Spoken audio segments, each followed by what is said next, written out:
Some people are asking me about this barn. Well, it's got quite the story. Let me tell you.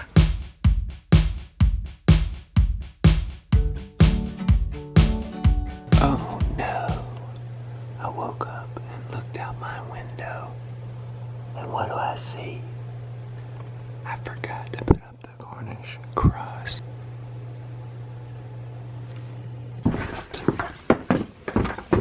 You know what this means? This means I forgot to put the chickens up last night. Oh my gosh, I hope they're all still there. This is Teabag's posse, and they're all still there. Donald Trump's posse, and they look like they're all still there.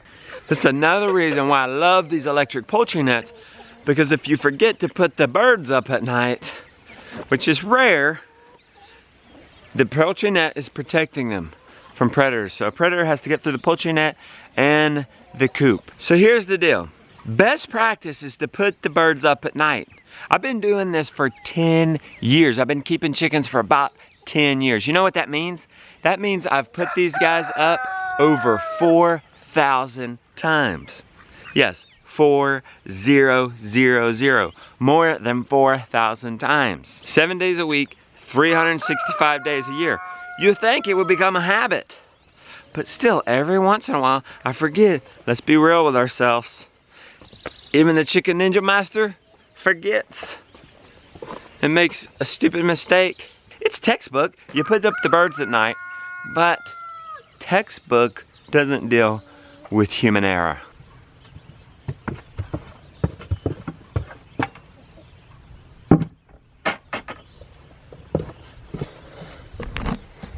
What in the world? Oh my gosh, did it just move? What have the chillers done? In yesterday's vlog, I showed some of the struggles or challenges of farming with a toddler, but farming with chillers is also very interesting. Like, what in the world is this? It seemed like I thought it moved. So I'm gonna be careful here. Jump back, I lift that up and there was a noise. I think it was the chickens. Okay, somebody's got some sort of project in mind. You see why I can't always find my stuff? Well, here's a heat lamp, a feeder, and a waterer. So let me ask you something. Do you think that's where I keep that? No. So let's put it where it goes. Now the Cornish cross behind me, they aren't surrounded by electric poultry net. So I'm very fortunate that none of them are gone. Or at least it looks like none of them are gone. Oh boy, look, they spotted me. I think I'm about to turn into the Pied Piper.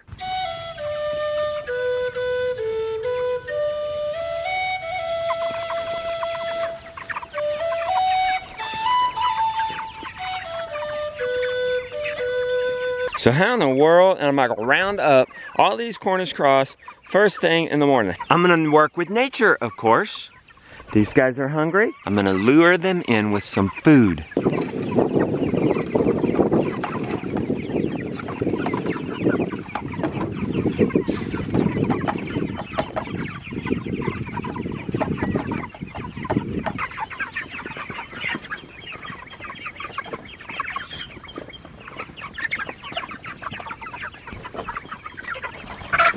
Now that was easy. It's Friday. You know what that means? Friday update. How's everything doing? You know what? We're gonna go around, plus I'm gonna go around with a bucket and harvest what's available. What better way to tell the story of how this farm's doing than to pick up the food that is available today? Before we do that, look, this barn was once the centerpiece of this farm. You see, back in the 1930s, my grandpa built this barn by hand. By hand, I mean no power tools, hand saws. And he did a great job. 80 years later, it's still going strong. This area here is the corn crib. It's where they harvested their corn and put it in there to dry out to make meal. You see, my grandpa, and therefore my dad, grew up in a time where if you didn't grow it, you didn't eat it. Everybody farmed. And that, my friend, is blocking the door. Now that's not necessarily just a pile of junk.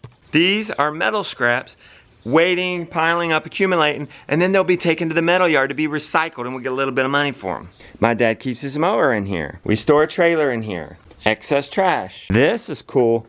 This is their old feed room, okay? My grandpa had a vision. I can remember my dad telling me, of putting a farm office up there. I never met my grandpa. He's passed away long before I could even have a recollection.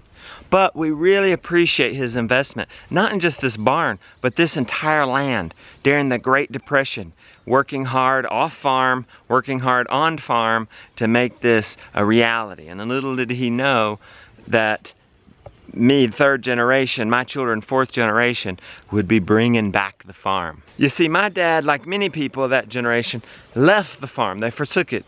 He pursued business. It was just so much easier just to buy things in the grocery store than to grow it yourself. So you've seen me come in here before to grab excess lumber. We live in the holler, so we call this the holler depot, okay? We put scrap lumber up in here, and then we'll come get it when we're needing to do a project. There's a stall right here, but it's mainly being used for storage. Boring stuff. Just check out these rafters, guys. Milled lumber that they milled off the land, rented a sawmill, locust post frames. Man, they don't build them like they used to. That barn has a special place in our hearts on this place. Certainly the old centerpiece. It's got a lot of nostalgia to it. It's got a lot of history, it's got a lot of mystery, and it really represents what we're doing. Okay, here's the deal. I want to take you on a farm tour, give you a farm update, but it's windy. And this camera doesn't have a really good setting for the mic so that the wind isn't blocked out. So, let me tell a silent story. I'll take the camera around, watch it, enjoy the show. You'll see for yourself how everything's doing.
Guys, that's enough breakfast, lunch, and dinner right there.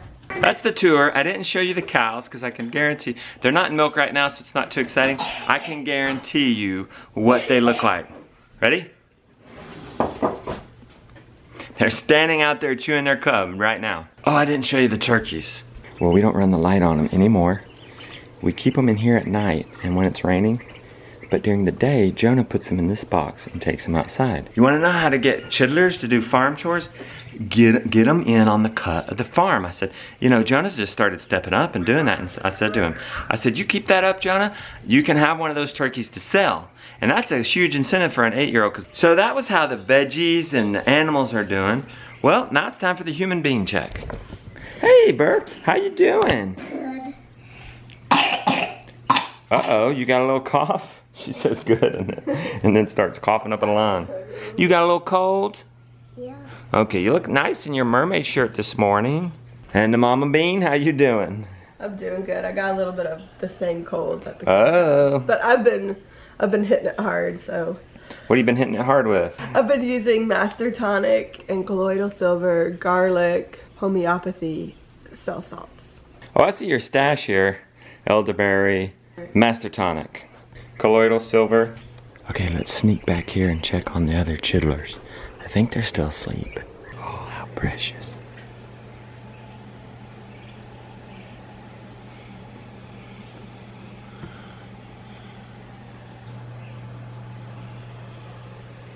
What a doll, baby.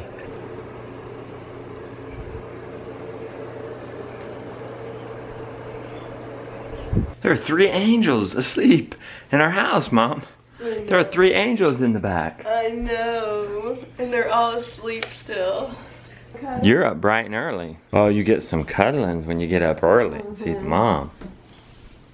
I just want to say a huge thank you to Rebecca, Colin, Charles, Arthur, Robert, and Ruth, Shirley in Canada. They sent us a huge box, a huge care package, and I'm just blown away by your generosity and your love for our family. We love you, and if we're ever in Canada, we are coming to visit you. So I just wanted to show you guys what they sent, because it's just a huge blessing to our family. They sent us this amazing kit from Young Living, purification, frankincense, which I have wanted to try for so long, Digest. I've tried some of these other ones like Thieves and RC, which is amazing stuff. Huge shout out to Rebecca for sending me Endoflex for my thyroid. Her children went ahead and made this amazing book, and my kids have loved it. Such a cute, great gift. These mugs, we're gonna use them for our tea this morning. Plus, a couple books. But she sent me a diffuser. So thank you, thank you, thank you. I just can't say thank you enough. I'm blown away. I wanted to give a shout out to the Nip family. Thank you for the gift that you sent. We really appreciate it. And your note was so kind.